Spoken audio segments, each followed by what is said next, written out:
and once again I'm pleased to say we have opened the creaking and somewhat ominous doors of Roland's Cabinet of Curiosities, and what has fallen out, not the shrunken head collected by some Victorian adventurer, no, it is in fact Paul Roland himself, once again joining me down in this wonderfully atmospheric room beneath the medieval streets of Ely.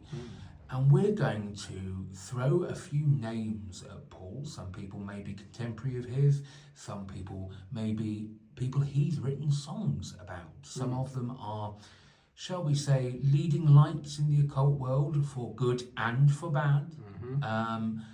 And we'll see what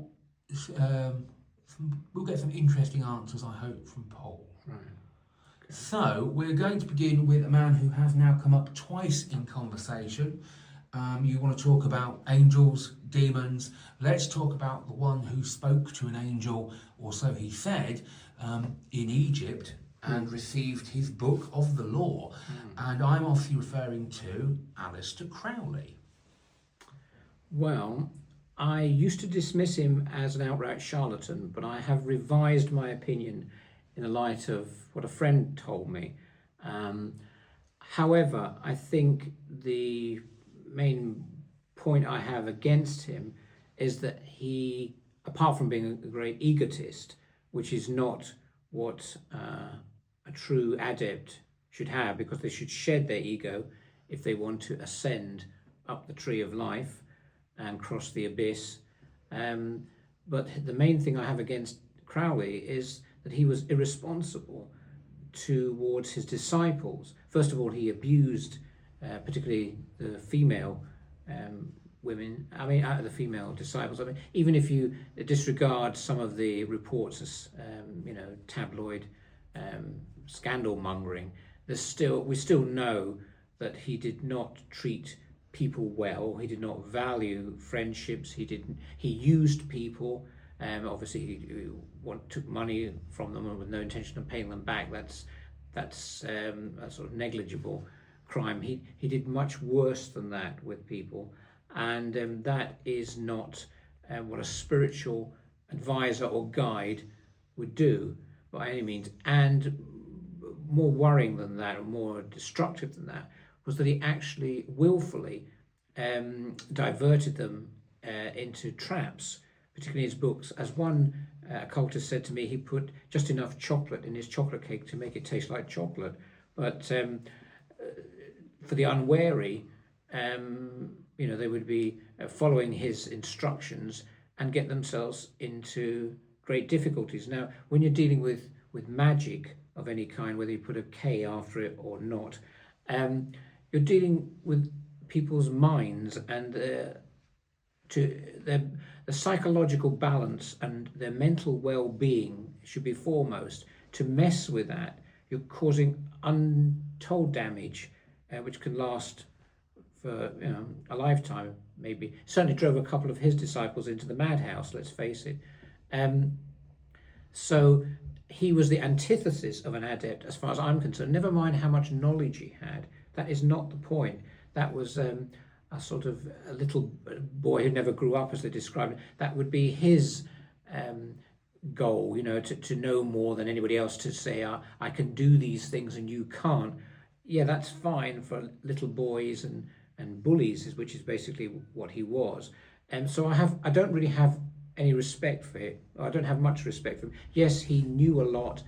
He dared to will, and he certainly experienced more than just about anybody, even in the Golden Dawn, would have done.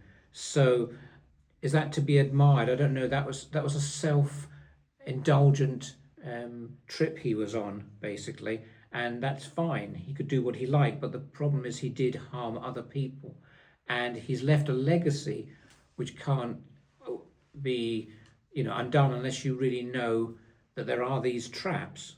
So I steer clear of all his. I did edit one of his collection of his works, his literary works, and he was an adequate poet and all the rest of it. And who am I to say all this? I know, but I still feel it's my right, if you like, to warn people that, and also to deny his reputation because of these things, which are very, very significant. The guru figures, the leaders, the teachers that I have worked with are primarily concerned with guiding people, protecting people, being there for them at all points, explaining, interpreting what they might have seen in their guided visualizations and their dreams and what have you, and to take them to other levels. Now, when I did workshops, angelic workshops, for example, I was there primarily as a teacher, but also to protect the people and to create a nurturing, safe environment in which they could feel confident to explore their inner and upper worlds, if you like. And I remember two of the women in one particular class. I know we're diverting from Crowley, but this is what I'm saying really is an adept's primary aim. Two of them communicated or communed with their dead fathers in a positive way. I mean, it wasn't a frightening experience, it was a moving experience for them.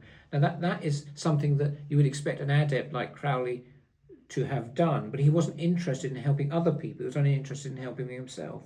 So that's, in a short answer, why I'm against him. I think it's a very fundamental criticism of him, and I feel it's a legitimate criticism. I'm not somebody who's just poo-pooing him because he's a caricature or a larger-than-life figure that's easy to knock down. I'm doing it for spiritual reasons, because he does not conform with the spiritual tradition, if you like, that I come from. He comes from this Victorian magical tradition in which you did whatever you wanted, and you ascended this ladder and got these names, these degrees, adept and so on, because it should have shown to what level of understanding you got to, but with him it was like a lot of little scout cub badges that he wanted, because he wanted to lord it over other people, and I think that is a very negative thing. Mm-hmm. Thank you very much. That is why, should you have the chance, Paul Roland would not invite Aleister Crowley to dinner. I'm sure there is a whole another video that we could record at a later date on the mystery and magic schools of the Victorian age, Golden Dawn, OTO, the AA, not that AA, or in fact the other AA. But I'm trying to use this as a way of gathering some kind of opinions you have on people, following, as it were, where you've mentioned this introduction that some people have to the occult, to mysticism, to what, want of a better word, magic with a K at the end of it, we inevitably come to Wicca and the father of modern witchcraft, one Gerald Gardner, who, another polarising figure within the esoteric world. Do you hold much of an opinion on Gerald Gardner?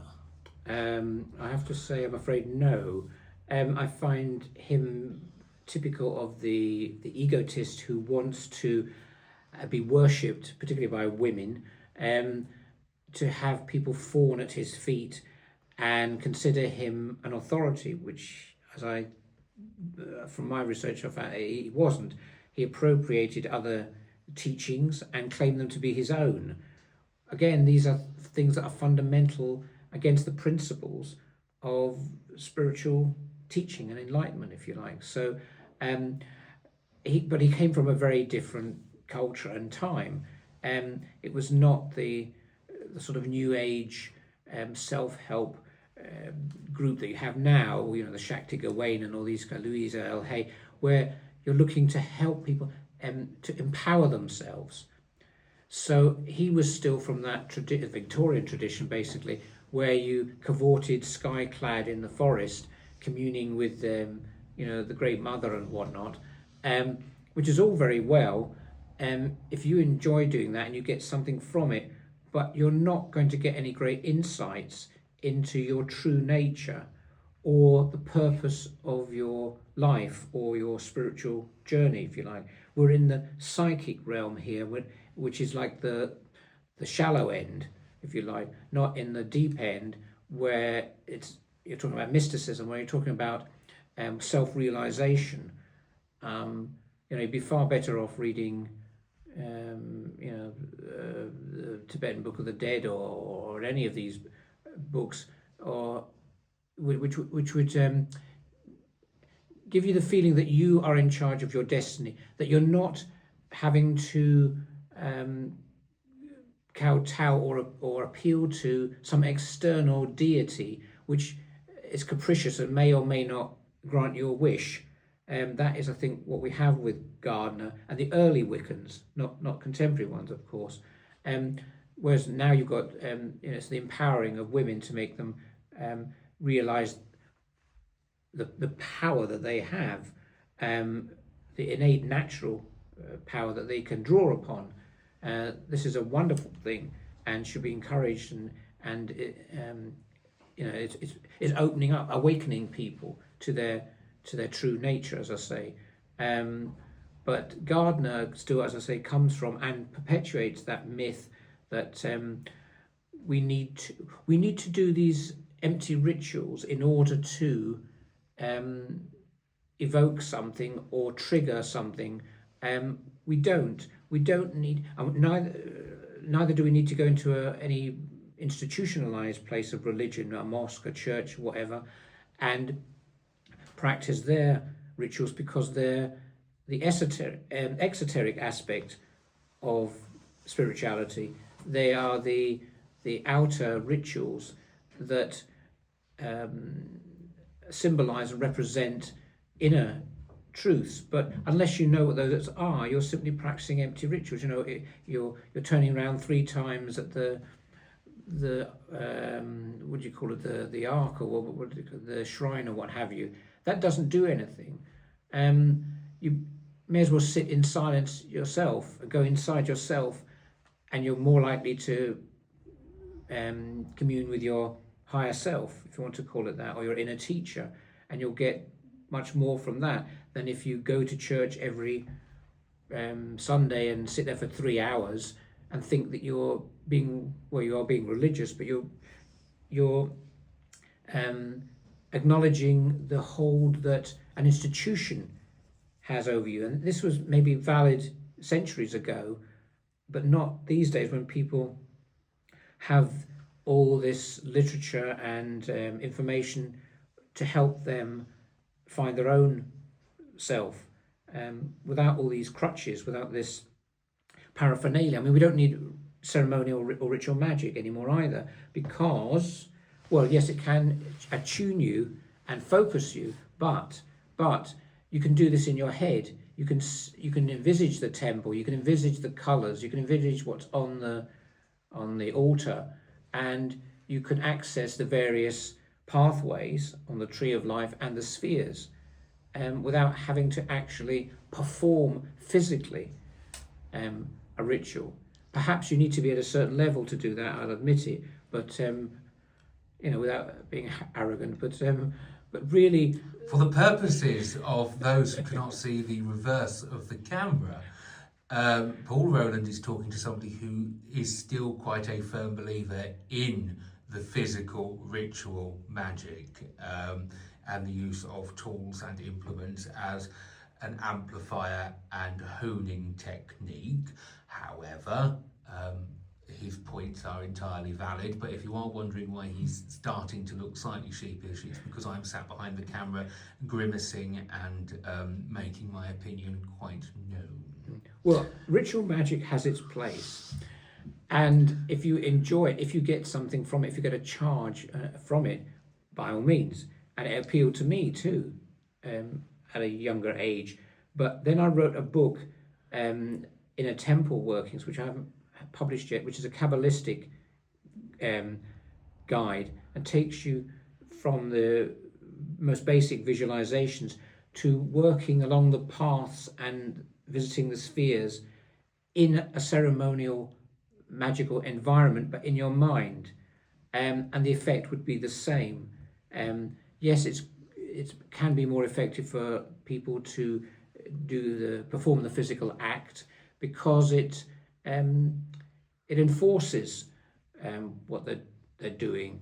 But if you can do it purely visually in your mind, you will get the same effect. You might get quite a different effect, more insights. You might you'll certainly be strengthening your connection with the higher self. The more you do mentally, I would argue, the stronger your connection with a higher self, and the more that you would expect the higher self to respond because you're expecting it to do so. Whereas if you're carrying out something, expecting maybe something to manifest or materialize, and it doesn't, you'll think it's a failure, but it might not necessarily be so. Can we leave it at say that? Yes, of course. And there is also the additional addendum that you do have several more decades of practice on me to have transcended the need for the physical wand or, in fact, the coloured drapes. Paul Roland, this has been another trip into the Paul Roland's Cabinet of Curiosities. I hope you've enjoyed rifling through the drawers and the spiritual file of facts with me.